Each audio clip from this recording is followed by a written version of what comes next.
Quelle est la place des femmes dans le monde de la communication ?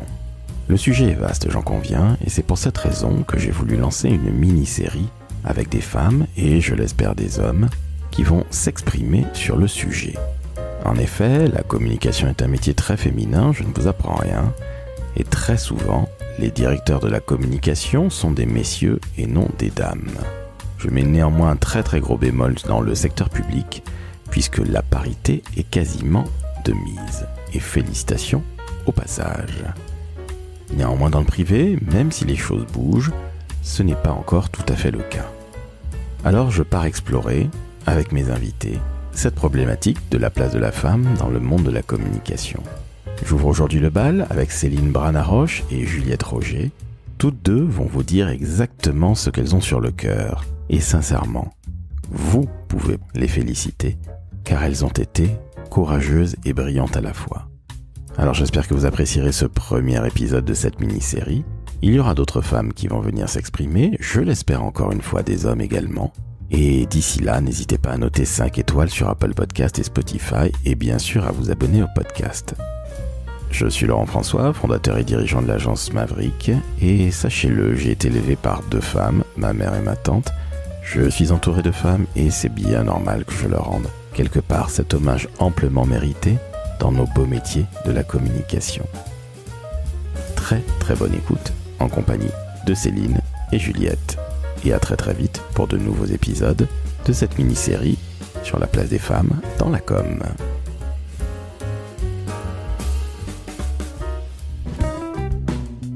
Le décodeur de la communication, un podcast de l'agence Maverick. Chères auditrices, chers auditeurs, cet épisode me tenait à cœur car nous allons aujourd'hui parler de la place des femmes dans le milieu de la communication. Et pour ce faire, j'ai la formidable Céline Branaroche qui nous reçoit. Bonjour Céline. Bonjour à tous et à toutes. Et la fantastique Juliette Roger. Bonjour Juliette. Bonjour. Chers amis, je vous parlais donc de la place des femmes. Et j'ai 2 formidables femmes face à moi. Elles sont responsables de la communication ou directrices de la communication. Est-ce que tu peux te présenter, s'il te plaît, Céline ? Alors, pourquoi tu prends la parole en premier ? Tout simplement parce que tu as la grande amabilité et gentillesse de nous recevoir. Allez, présente-toi, s'il te plaît. Donc voilà, je suis Céline Brana, je suis la responsable communication d'une institution publique indépendante qui s'appelle la Commission nationale consultative des droits de l'homme. Pour faire bref, c'est une institution publique qui a pour mission de contrôler le respect des droits de l'homme en France par l'État. Merci à toi. Juliette, je t'en prie, vas-y. Donc moi, je suis responsable de la communication de l'association Passerelle et Compétences, notamment en charge de l'antenne des Yvelines. Et Passerelle et Compétences, c'est une association qui met en lien des assos et des bénévoles qui se cherchent les uns les autres. On va rentrer tout de suite dans le vif du sujet. Ça fait 25 ans bientôt que je fais ce métier. J'ai toujours été du côté agence de communication. J'ai toujours été très surpris de voir que la plupart des directeurs de la communication ou des directeurs d'agence étaient des messieurs, alors que notre métier est extrêmement féminin. Je rappelle que c'est entre 60 et 80% des effectifs de la com qui sont féminins.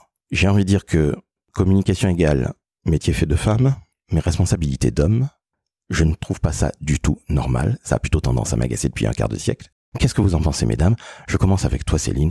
Tu nous accueilles, c'est normal, tu prends la parole en tout premier lieu. Alors, j'ai tendance à juste dire que malheureusement, il ne faut pas considérer que le secteur de la communication que serait comme par miracle un secteur qui ne connaît pas le plafond de verre. On est confronté à un secteur où on continue à penser que les femmes ne peuvent pas prendre de responsabilités. Donc, on est malheureusement pas indemne et il faut largement modifier les mentalités. Juliette, qu'est-ce que tu en penses ?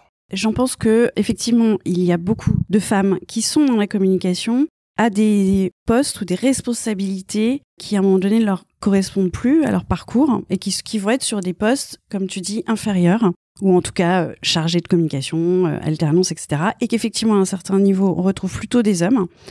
Je pense, comme Céline, qu'effectivement, ça doit être un sujet comme partout ailleurs, de plafond de verre. Maintenant, heureusement, il y a quand même des exceptions. Métier féminin, responsabilité d'homme. Ok, j'ai bien compris ce que vous disiez. Il y a en effet le plafond de verre. Je suis d'accord avec toi, Céline. Le plafond de verre, il existe absolument partout, dans tous les secteurs, dans tous les métiers. Est-ce que finalement, notre métier Et là, je vais faire une insertion. Est-ce que notre métier, qui est souvent considéré comme « allez, on fait des jolis événements, on met du bleu, du rouge sur l'affiche et puis on est content », bref, est-ce que c'est pas tout simplement la considération de la communication et le très grand nombre de femmes dans ce métier qui font que, au final, c'est mal considéré et que pourquoi on s'emmerderait la vie, pardonnez-moi l'expression, à faire évoluer des femmes alors que, entre messieurs, puisque les codires sont généralement très masculins, confère la loi, eh bien, entre messieurs, on va promouvoir notre pote Jean-Étienne, et qui finalement va un peu faire avancer le schmilblick parce qu'on se comprend. Qu'est-ce que tu en penses, Céline ? C'est une insertion un peu brutale, j'en conviens, mais je pense malheureusement, et je l'ai vécu, que hélas, c'est parfois, voire souvent la vérité.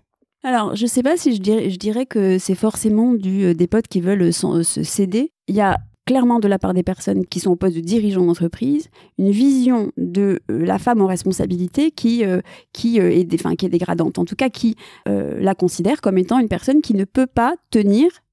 Attends, je te coupe un instant la parole. Donc, parce que c'est une femme, elle n'aurait pas les compétences pour être responsable ? Ni les compétences, ni le charisme. En tout cas, je crois qu'il y a encore des réunions dans lesquelles une femme qui est pleine de conviction, qui va exposer un dossier et qui va hausser le ton parce qu'en fait, à des moments, il faut assumer sa parole, on va lui dire qu'elle est hystérique. Alors qu'un homme, sur le même projet, prend la parole et a un ton affirmatif, on va lui dire « Oh, il est plein de conviction ». Moi, c'est ce que je vais appeler le plafond de verre, c'est-à-dire que cette conviction que les femmes ne peuvent pas prendre cette place de direction, elle est aussi liée aux préjugés qu'on porte sur les femmes.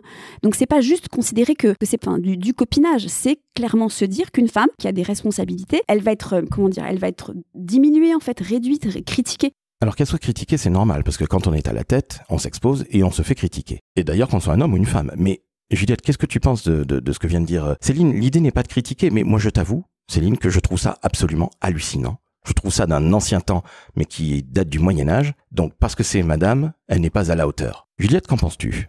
Pour moi, il y a plusieurs choses. D'abord, comme le dit Céline, effectivement, là, je te rejoins tout à fait. Quand tu dis que quand une femme, sous prétexte de conviction, va essayer de s'affirmer dans une réunion, que ce soit un codir, un comex ou toute autre chose, du même acabit, va essayer de s'affirmer, qu'elle va hausser le ton, parce qu'à un moment donné, il faut effectivement le faire. Comme tu dis tout de suite, elle va être taxée d'hystérique, et ça, j'en parle en toute connaissance de cause. Alors qu'effectivement, un homme, c'est normal, quoi, à la rigueur, c'est normal qu'il tape du poing sur la table, mais oui, mais elle doit avoir un petit problème. Et effectivement, est-ce que c'est lié aussi au métier qui fait que on considère qu'effectivement, la communication, est-ce que c'est vraiment un métier ou pas ? Finalement, oh, t'as bien 2 minutes, tu vas me faire un petit logo. Oh, sinon, tu vas me faire un petit communiqué de presse. Ou au fait, cet événement, bon, on est d'accord, c'est rien, c'est pas grand-chose, c'est dans 2 jours. Alors, je te rejoins. Je dirais juste que cette idée que, si on reprend le hashtag qu'on aime tous, la com est un métier, cette idée qu'il faut s'imposer cette idée-là, je pense que autant les hommes et les femmes en souffrent. Que les femmes n'ont pas plus besoin de l'imposer que les hommes. Je pense que les hommes qui font de la com sont aussi confrontés à cette forme de discrédit qu'on peut avoir sur les missions de communication. Donc, je suis pas sûre que ça explique le fait que les femmes ne sont pas en poste de responsabilité. Oui, là je te rejoins aussi. Au final, il y a quand même malgré tout aussi, effectivement, des hommes qui, en étant à des postes... Alors, ce serait peut-être autre chose. Effectivement, quand les hommes sont à des postes de direction ou de responsabilité en tant que tels, est-ce qu'ils ont la même conviction de l'importance de leur mission ? Pour moi, la communication, c'est une mission. Je suis convaincue de l'intérêt et de l'importance de ce métier. Et donc, j'estime qu'effectivement, par mon grand âge, j'ai besoin de personne pour me dire s'il faut mettre du rouge, du bleu, si c'est petit, si c'est grand, si c'est... voilà. Donc, je considère que je connais mon métier. C'est vrai que ce soit femme ou homme, quand on se retrouve avec des codires ou des comex, on n'aime pas trop ce genre de choses. On aime bien qu'on aille dans le sens du vent. Alors, est-ce que c'est plutôt ça, finalement ? Et qu'un homme accepterait plus facilement de conduire une communication en étant... peut-être moins convaincu, mais plus pour servir la soupe, entre guillemets, à une marque, à un homme ou une femme qui dirige la société en question. Qu'en penses-tu, Céline ? C'est une très bonne question. C'est une très bonne question à laquelle, je sais pas, parce que très sincèrement, j'ai pas eu l'occasion de travailler avec beaucoup d'hommes qui ont des postes de responsable dans la communication, mais ceux avec lesquels j'ai eu l'occasion de travailler revendiquent et ont les mêmes difficultés, tu vois, et s'opposent autant à leur boss pour assurer leur crédibilité et faire que la com soit vraiment vue comme un pilier de leur institution ou de leur association. J'ai vraiment peu vu d'hommes qui avaient cette idée de si on refuse mon idée, si on m'impose quelque chose, ça me pose pas de problème. En tout cas, dans les personnes que j'ai eu l'occasion de côtoyer, la difficulté était la même, homme ou femme. Je suis plutôt de l'avis de Céline. Je pense que le métier de la communication est considéré comme un métier de saltimbanque corporate. Encore, hélas. Qu'on faire les images 99 francs, les images d'agences de pub où on se défonce pour trouver des idées, blablabla, toutes ces conneries qui n'ont absolument aucun intérêt aujourd'hui. Et de fait, qu'on soit un homme ou une femme, on est toujours considéré, parfois, dans certaines entreprises, comme un saltimbanque. On est là pour faire des petits événements, un petit logo, tu me fais ça vite fait. Alors moi j'ai un jour entendu chez Publicis que justement on ne se lève pas le matin en passant une petite journée mais en passant une bonne journée. Après, notre métier est considéré, encore une fois, comme un truc pas forcément essentiel. C'est la première chose qui gicle lorsque tout va mal dans une entreprise. Ensuite c'est les ressources humaines.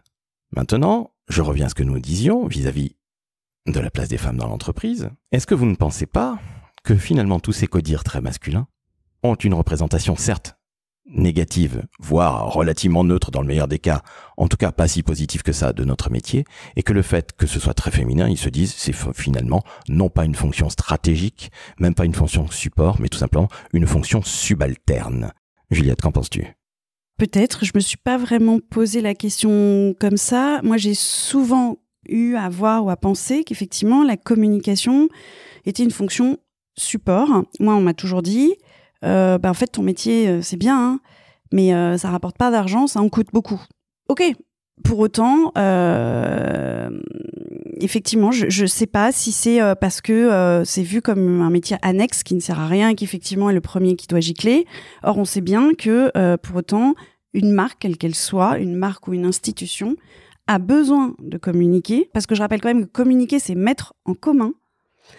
Et donc, il faut mettre en commun les choses. Et je suis vraiment convaincue que les femmes là-dedans ont leur importance à jouer, leur part à prendre, et que finalement, ce sera peut-être le combat des 20, 50, 100 prochaines années. Répéter toujours la même chose jusqu'à ce que peut-être un jour ça évolue et ça change vraiment. Pendant que tu parlais, j'ai essayé d'imaginer la situation. Et je me mets dans une situation où il y a un codir et il reste 5 minutes. Eh ben, on les prendra pas pour la com. C'est-à-dire que même si les codires même si la com, je pense, que même si la com est à l'agenda, et si c'est une femme qui, en plus, est dire com, on va sans aucun souci passer 5 minutes de plus sur la compta, la gestion, je ne sais trop quoi, et se dire la com, c'est pas important. Pour 2 raisons. D'abord parce qu'en effet, on considère de base que la com, on fera un point par mail et ça suffit, ce qui est un problème absolument essentiel, et on vient d'en parler, mais aussi parce qu'on va se dire, elle ne va rien dire.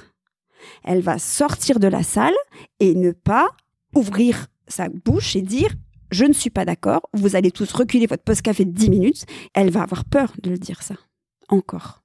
Et je vais en revenir à ce que tu nous disais au départ, ce que tu nous as évoqué, c'est le fait qu'il faut que les choses changent.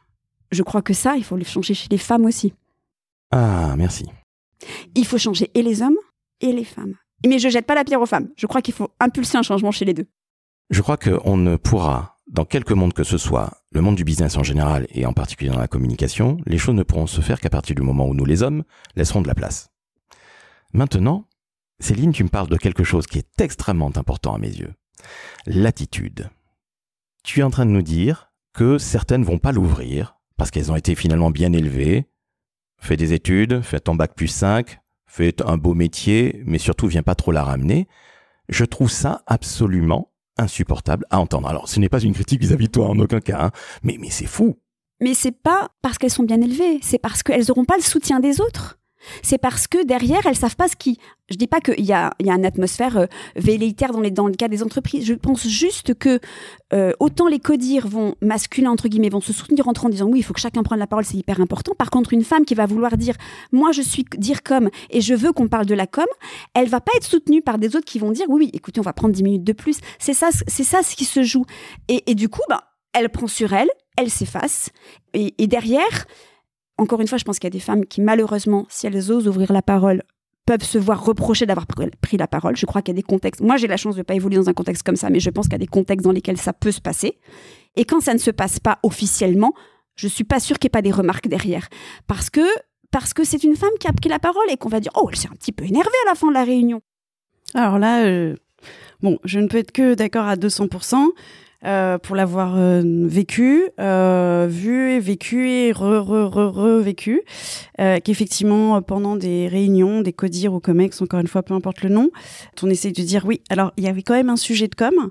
Là, on te regarde comme si, bah oui, mais enfin là, on vient de te dire qu'il reste 5 minutes. Ah bah, donc, t'aimerais bien être aidé, appuyé par tes collègues masculins qui, en off, te disent « Mais bien sûr, c'est hyper important qu'on en parle. » Mais alors, une fois qu'ils sont en codir, en comex, ah bah c'est marrant les gars, il y a 5 minutes, quand on était, avant de rentrer dans la salle, vous étiez d'accord avec moi parce que vous saviez que ça allait être un sujet qui potentiellement allait sauter, mais là, il n'y a plus personne qui l'ouvre.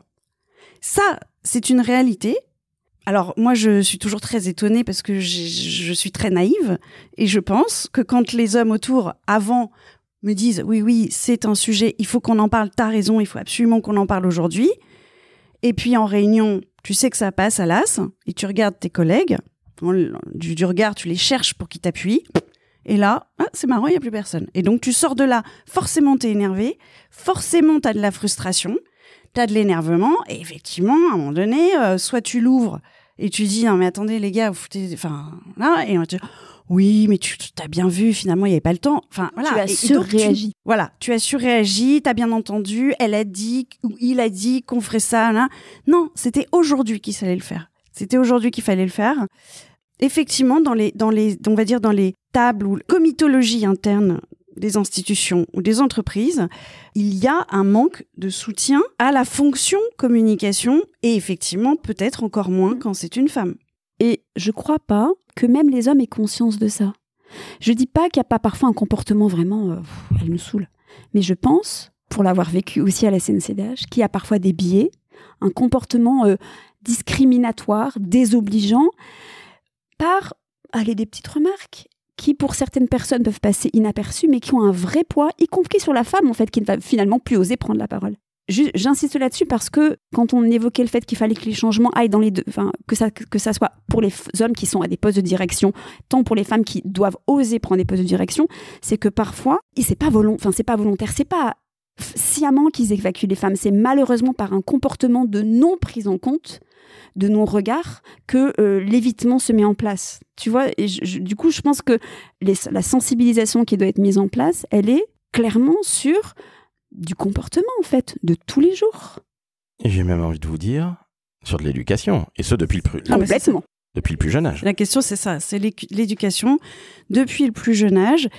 C'est vrai que je n'aurais pas pensé, enfin très honnêtement, aujourd'hui, je m'étonne moi-même d'être en train de parler de ça parce que je me dis finalement, les combats féministes, ils ont eu lieu avant. Enfin, pour moi, il y avait des choses qui étaient actées, ancrées. Et c'est vrai que finalement, on se rend compte que ça l'est peut-être pas encore si acté que ça dans les plus hautes sphères, fonctions. En revanche, ce dont je peux parler aussi, c'est de témoigner que quand certaines femmes sont à des responsabilités, elles sont parfois pires que les hommes. C'est-à-dire qu'une femme qui peut-être a réussi à gravir les échelons, etc., peut-être elle s'est tellement battue. En fait, je ne sais même pas quel est son parcours.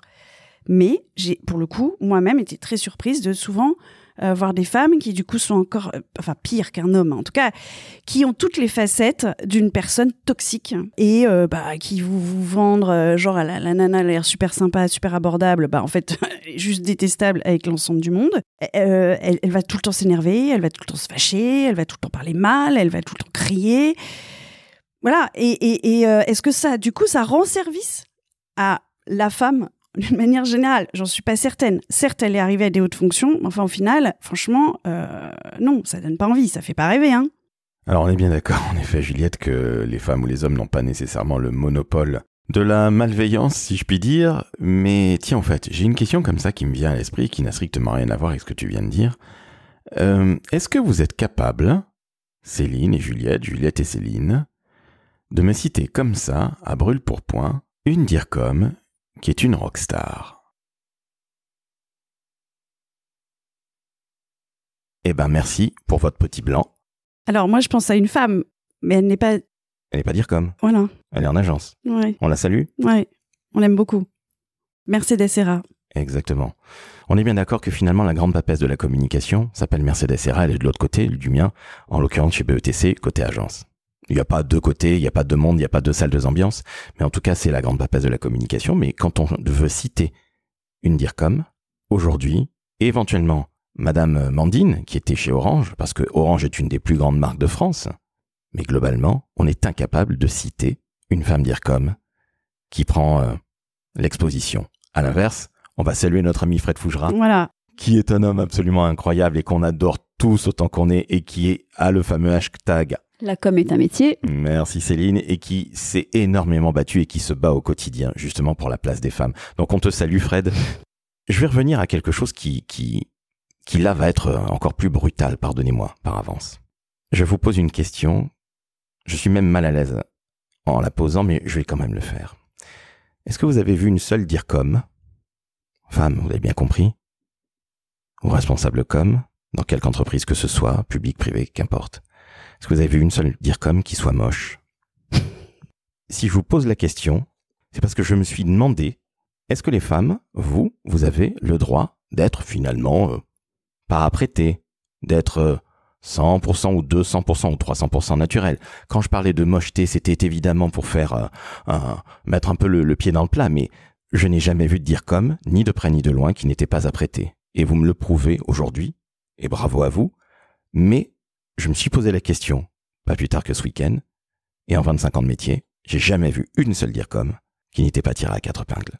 Même si elle vous reçoit en jean et basket, il y a toujours la classe. Est-ce que ce n'est pas, au final, une sorte de diktat des hommes? Alors, je ne sais pas si c'est un diktat des hommes, parce que on n'est pas toujours en représentation quand on fait de la com. On endosse avec cette fonction-là une forme de « je représente l'entreprise ». Mais ça, est-ce que c'est le diktat des hommes ou est-ce que c'est un diktat qu'on s'impose à nous-mêmes ? Je crois aujourd'hui que faut pas tout. Je dis pas que les hommes n'ont pas une forme de responsabilité, mais dans le changement des mentalités, c'est aussi ce que nous on va imposer comme changement. Moi, il y a des matins où j'arrive nature. Faut être très clair. Hein, j'ai 3 minots et j'habite loin, donc voilà, des matins où je suis pas fraîche.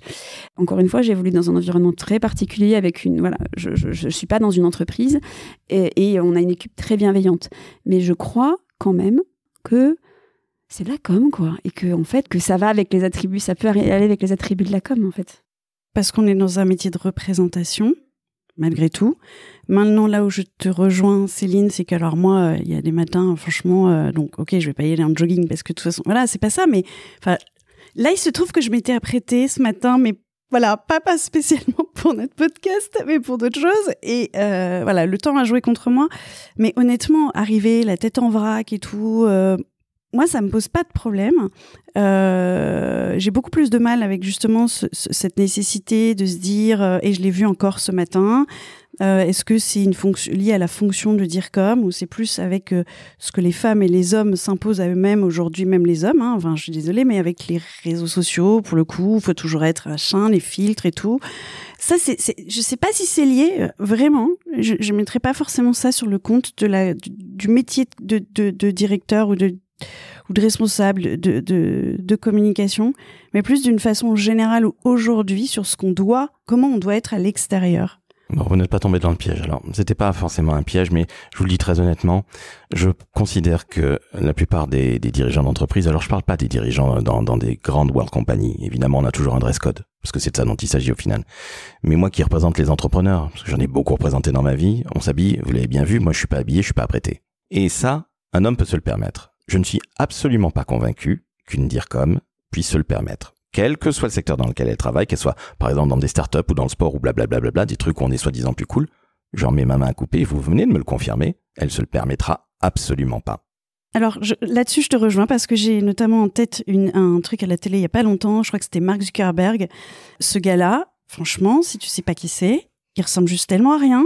Et le gars, il est là, il est en t-shirt déchiré, avec ses tongs ou ses Birkenstock. Alors, il paraît que c'est très... Voilà. Mais en fait, il ne ressemble à rien. Enfin, c'est-à-dire qu'il est même pas habillé avec $1 million sur lui, quoi. Enfin...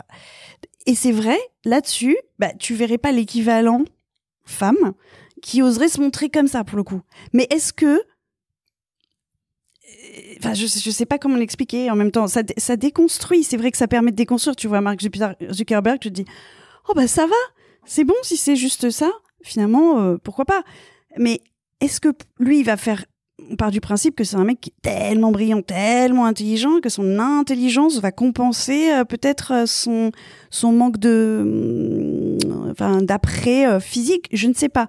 Mais en tout cas, la première fois que je l'ai vu, j'avoue que j'étais assez scotchée de voir à quel point il était dégueulasse. Mais après... voilà, on sait ce qu'il a fait accessoirement et ce qu'il représente. Moi, j'évolue dans un environnement où tous les hommes sont à 4 épingles. Hein, donc voilà, tout le monde est en costard. On est tous un peu contraints de s'habiller pas mal proprement, en fait. Donc cette contrainte de l'habillement, je suis pas sûre que ça soit lié à c'est un dress code, comme tu l'as évoqué, hein, c'est le dress code d'une entreprise. C'est le dress code éventuellement d'une institution publique, moins que le dress code de c'est une DIRCOM, donc elle doit bien s'habiller. Tu vois ce que je veux dire? Je crois qu'il ne faut pas surévaluer cette contrainte que ça peut être de bien s'habiller. Ici, en effet, arriver en basket, tu arrives en basket, mais tu mets tout de suite des petits mocassins. Mais parce qu'on est tous comme ça, parce que dans les locaux, on est à peu près tous comme ça. Céline, tu voulais revenir sur un point, l'éducation. Tu parlais que finalement, dans les écoles de commerce, je suis bien placé, j'en ai fait une, vous en avez peut-être fait une, vous aussi, mesdames. En général, quand on a fait une belle école de commerce, on a souvent un poste de direction à terme. Et est-ce que là, il n'y a pas non plus une sensibilisation à faire vis-à-vis de la place des femmes dans la communication, mais aussi dans le monde du business d'une manière encore plus large? Je suis vraiment convaincue de ça. On évoquait tout à l'heure le fait qu'il faut apprendre aux femmes à oser se positionner comme des boss et comme des directrices, mais aussi il faut aussi apprendre aux hommes je l'évoquais tout à l'heure, hein, les biais qu'ils peuvent avoir et le comportement discriminatoire qu'ils peuvent avoir, soit sciemment, soit inconsciemment.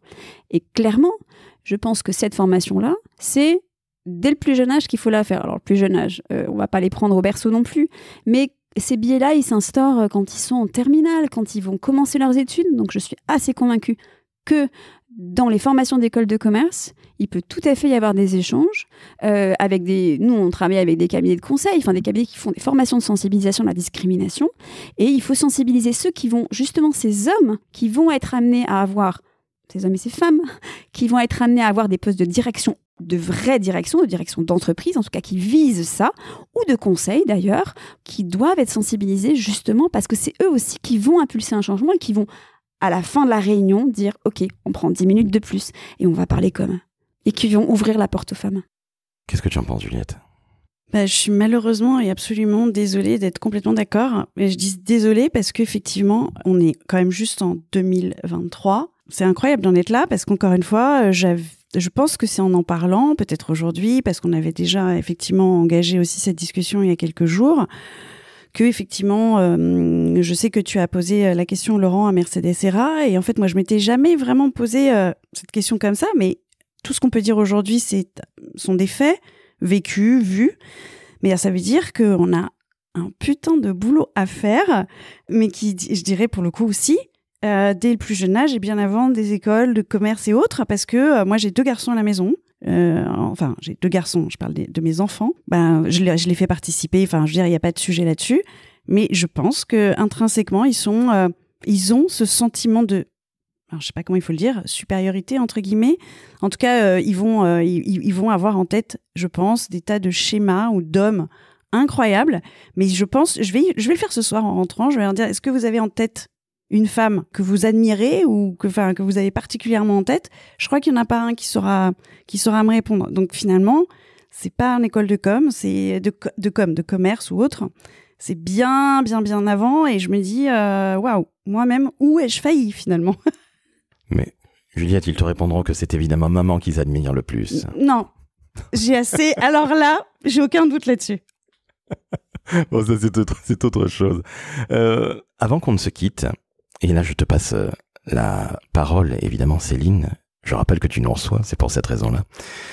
Est-ce que tu peux, s'il te plaît, donner des conseils pour justement faire ce beau métier qu'est la communication, qu'on soit un homme, une femme, jeune, moins jeune, mais quel conseil tu donnes?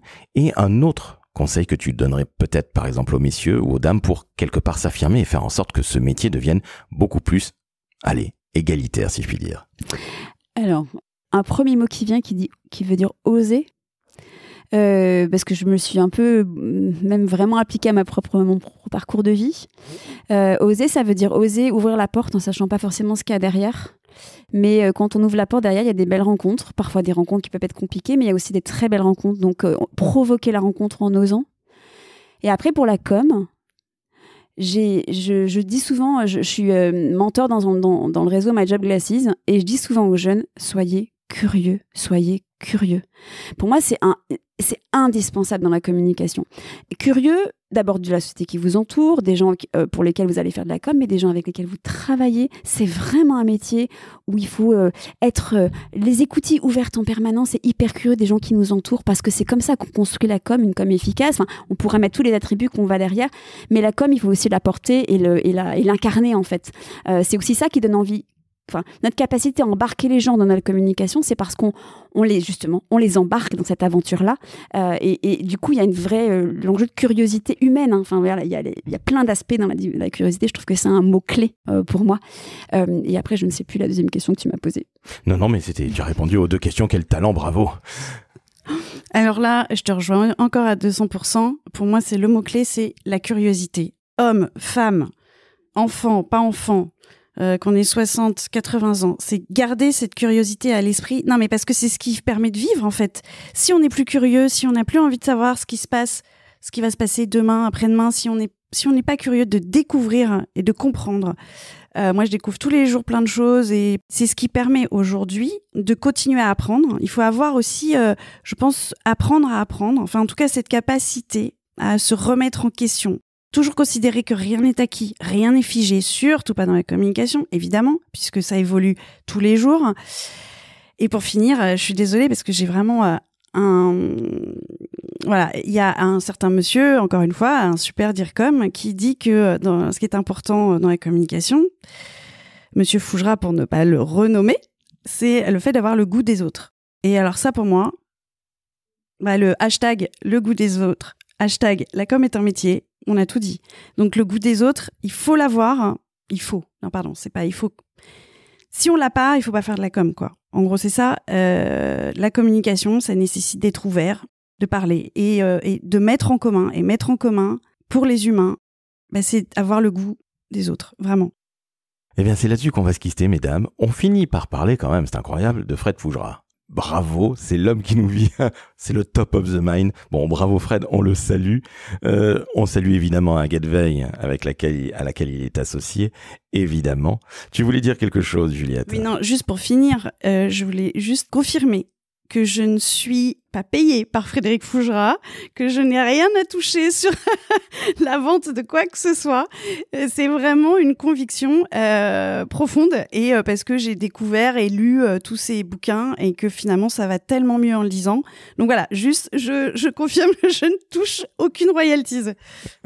Tu le jures? Je le jure. Très bien. Bon, merci à toi Céline de nous avoir accueillis. Merci. Tu reviens quand tu veux. Évidemment, Juliette, tu reviens quand tu veux. Bravo à toi.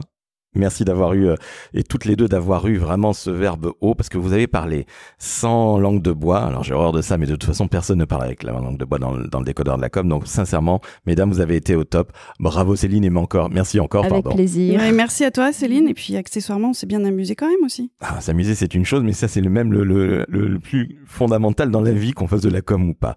Bon, chères auditrices, chers auditeurs, vous venez d'entendre 2 femmes formidables. Je rappelle leur nom. Céline Branaroche et Juliette Roger.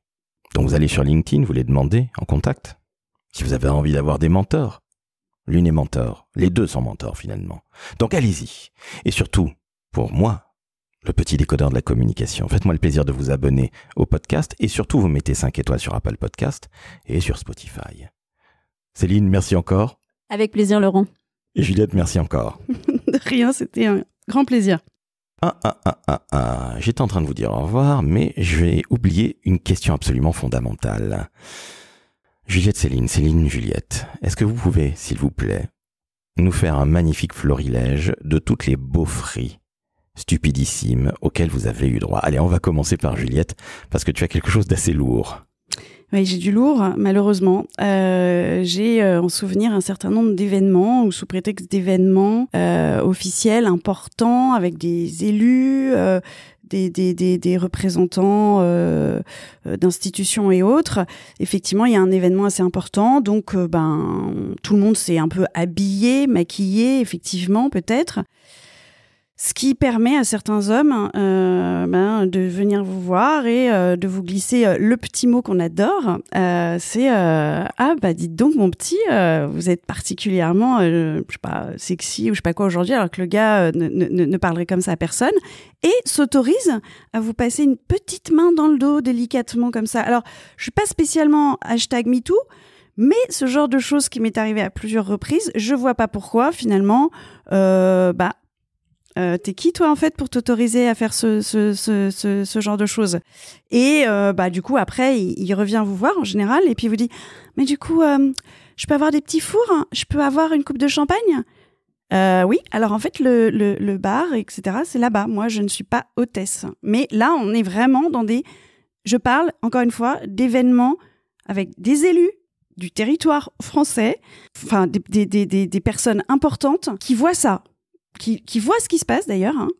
Certaines femmes le voient, l'entendent, et alors font comme si de rien n'était, quoi. Il est surtout urgent de ne rien dire, de ne rien voir, et vous sentez, à ce moment-là, vraiment, c'est un état de solitude intense.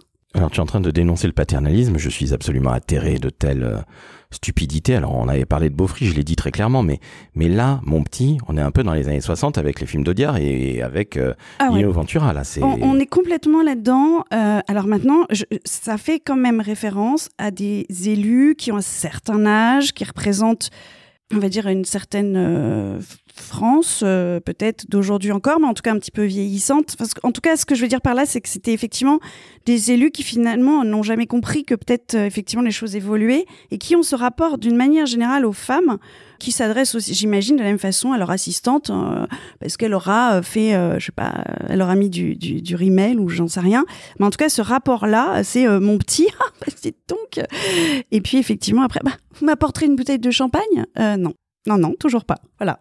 Céline, est-ce que tu as un florilège de stupidité de cet acabit? Alors, je vais commencer par une des plus gratinées. Alors, c'est soit moi qui les ai entendues, soit voilà, on m'a raconté une personne qui annonce qu'elle est enceinte de son 4e enfant et une charmante personne un peu âgée lui dit oh, dis donc, ça marche bien avec votre mari.